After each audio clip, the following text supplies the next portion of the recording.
சற்று முன்பு கிடைத்துள்ள முக்கிய செய்தி. பொங்கல் திருநாளான நாளை தூத்துக்குடி, நெல்லை மற்றும் கன்னியாகுமரியில் கனமழைக்கு வாய்ப்பு இருப்பதாக வானிலை ஆய்வு மையம் அறிவித்திருக்கிறது.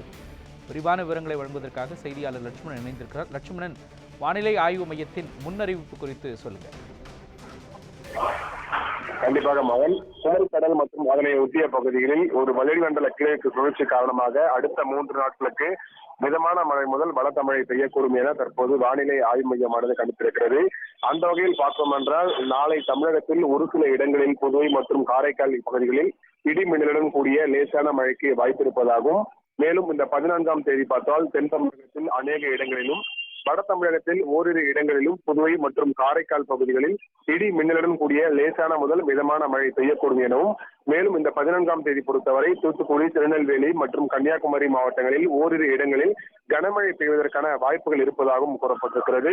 15ஆம் தேதி பொறுத்தவரை தென் தமிழகத்தில் அநேக இடங்களிலும், வட தமிழகத்தில் ஓரிரு இடங்களிலும் என புதுவை மற்றும் காரைக்கால் பகுதிகளில் இடி மின்னலுடன் கூடிய லேசான முதல் மிதமான மழை பெய்யக்கூடும் எனவும் கூறப்பட்டிருக்கிறது.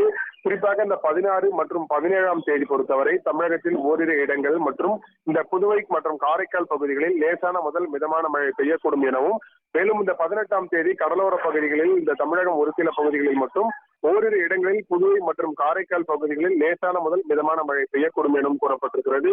அதன் தொடர்ச்சியாக 19ஆம் தேதி பொறுத்தவரை கடலோர தமிழகத்தில் அநேக இடங்களிலும், உள் தமிழகத்தில் ஓரிரு இடங்களிலும் மற்றும் இந்த புதுவை காரைக்கால் பகுதிகளில் லேசான முதல் மிதமான மழை பெய்யக்கூடும் எனவும் கூறப்பட்டிருக்கிறது. குறிப்பாக இந்த சென்னை மட்டும் பொறுத்தவரை அடுத்த 2 நாட்களுக்கு லேசான மழை பெய்வதற்கான வாய்ப்புகள் இருப்பதாகவும், மேலும் இந்த வானம் மட்டும் மேகமூட்டத்துடன் காணப்படுவதற்கான வாய்ப்புகள் அதிகமாக இருப்பதாகவும் கூறப்பட்டிருக்கிறது.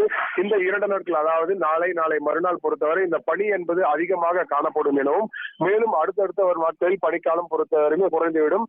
அதிகபட்சமாக மழையின் பாதிப்பானது அடுத்த 4 நாட்களுக்கு தமிழ்நாடு முழுவதும் இருக்கக்கூடிய நிலையில், சென்னையில் பொறுத்தவரை லேசான மழைக்கு தான் பாதிப்பு எனவும், மேலும் இந்த கடலோர மாவட்டங்கள் பொறுத்தவரையுமே மிதமான முதல் பலத்த மழை பெய்வதற்கான வாய்ப்புகள் இருப்பதாகவும், மேலும் தான் அடுத்த 4 நாட்களுக்கு மழையின் பாதிப்பு பொறுத்தவரையுமே தற்போது சென்னை வானிலை ஆய்வு மையமானது தற்போது கணித்திருக்கு என்பதும் குறிப்பிடத்தக்கது. விவரங்களை வழங்கியதற்கு நன்றி லட்சுமணன்.